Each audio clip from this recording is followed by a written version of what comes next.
Hey guys, so right now I'm in between errands, and this isn't per se a vlog. It's more of just like, I don't know, in my mind vlogging is like showing you a little bit of glimpse of your life, but I'm just gonna do a book review because I do those on here too. And I just finished maybe about a week ago, maybe a little less, this book All About Love by Bell Hooks, if you can see that. And for me, it was a 10 out of 10. Highly recommended. I didn't know what to expect when I went into reading it. I mean, it just says all about love. And so I didn't know per se what type of love it was going to be talking about. But it was talking about love in all forms. And it was just, I don't know, to me it was just so eye-opening, and to I don't know, like think about how we perceive and operate with what we think is love. And within it, she was just talking about how many families are dysfunctional, and that a lot of people perceive care for love. Like, my parents took care of me, but then they were like maybe mentally or emotionally abusive.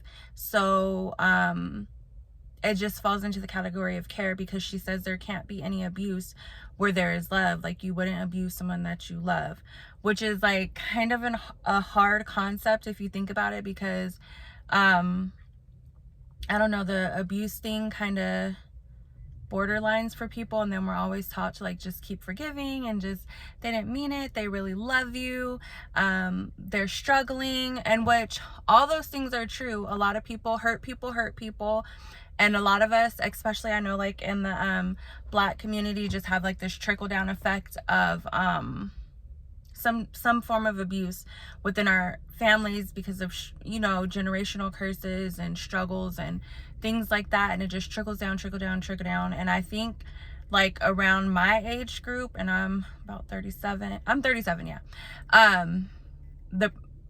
the way that we're parenting our children is just like totally different, totally foreign from the way that our parents parented us. I think a lot of us are trying to break those curses and say like we want more of that love in our family dynamic, which for me is super important. But I know too, especially, I mean, I knew before I read the book, but especially after reading the book, I'm just like, man, like I've in so many ways like failed, and I'm trying to be a better person. I'm just constantly trying to grow. That's why I'm trying to read.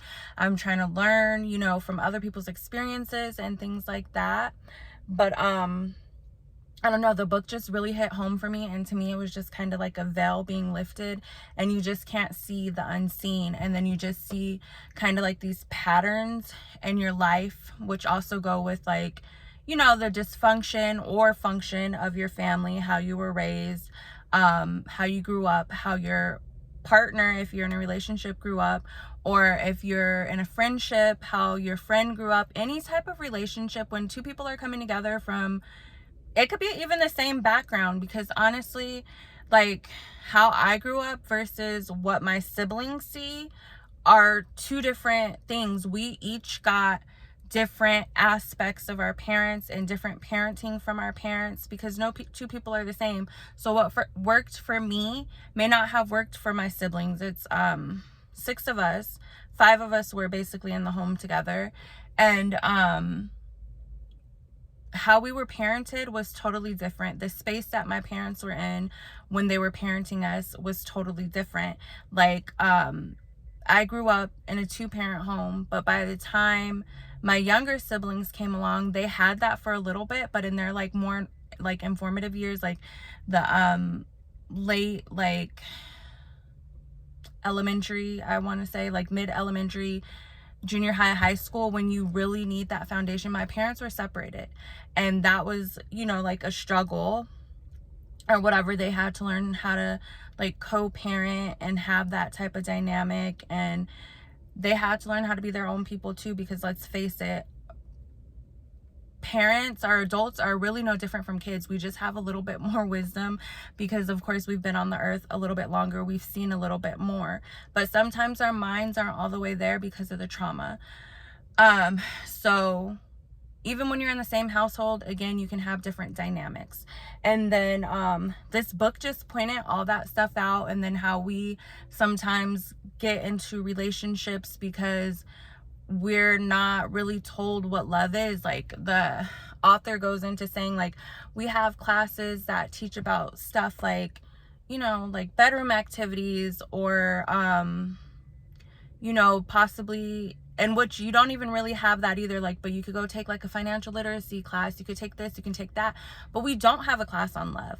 And she goes into the point of like, it's a reason for that, because it helps, you know, like capitalism, it helps patriarchy, and that's a whole nother topic that's in the book. She didn't get too much into patriarchy, like she brushes it, but she doesn't go all the way into it, which I think other books that she's made, she like goes into it. But because of those things, our society is built on sustaining us kind of being in the loop, because at the end of the day, we all want love, but then we're all like dead and numb to it, and that just like keeps going, and it keeps this world turning, because then we can focus on other things. Like, some of us become like workaholics, or, you know, this and that, gambling, we have these addictions and stuff, when really we just want to be loved, we want to be seen, we want to be heard. And that is what this book is about. And maybe, I don't know, maybe I'm hyping it up more than other people would, but I would definitely highly recommend this book. She just has like a lot of little gems, like, I promise you. I can't even really show it, but I was highlighting the crap out of this book, and like texting pages to like friends and my husband, and I even had my like 13-year-old daughter looking at stuff, because I'm like, this is really important, because we all, I think, to a degree, feel alone within society. Like, we could be surrounded by so many people, but then feel so alone because we don't know how to like speak from our heart. We're told to like suppress that. We're told to like hold the like heartfelt stuff back, especially men, like, you know, suck it up, you're a man, don't cry, da da da da, that kind of thing, which goes into the patriarchy. And it's like, okay, they're a man, but they're human. Like, as humans, we all have certain traits, just being humans. There are differences between men and women, you know, of course, like we can't like act like that's not there. But I think like biologically, I don't think that feelings and stuff are something that men don't have, or wanting to be loved is something that men don't have. They're just taught by society to suppress that, and that affects men in the long run, because, you know, like, tons of people have said it, you suck it up, don't cry, move on, da da da da da. Well, how is this person supposed to go and lead and be the head of a household? And nurturing just doesn't only come from the woman. Like, the kids need the man, the kids need the man's love and nurture and things like that. And I see that even within my own household, because how I do things as a woman is 100% different, you know, in certain categories than my husband does. And my kids need both of that, because everything in life is about balance. Both men and women have the masculine, feminine, and that just goes with everything. Plants, animals, whatever. There's a balance, and kids need that balance. Kids need their mom and they need their dad.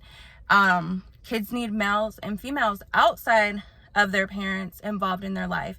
And she gets into that too, where, you know, maybe you're not given that love and whatever that you need within your household, but then you have your extended family, you have friends and stuff, to where you can go and get that love. And that's why it's that like proverb or whatever, where it takes a village to raise a child. Because where I may lack, my village can pick up. I know my sister, my kids are very close with my sister, and she's able to be a lot more patient with my kids than I am, because of course she's not around them all the time. And then and as comfortable as my kids are with me, and trust me, they're super comfortable, like, I'd be uncomfortable with how comfortable they are. But there's still things that at the end of the day, I'm their mom, and they may not want to share that with me, and I'm okay. I don't feel offended by that or anything like that. I'm happy that they have other people that they can go to and get any type of help that they need. Because if they're too afraid to come to me, I would rather for them to go to someone else with the knowledge to get whatever help they need than to just keep that inside of them, you know, suppressing and hurting, because hurt people hurt people.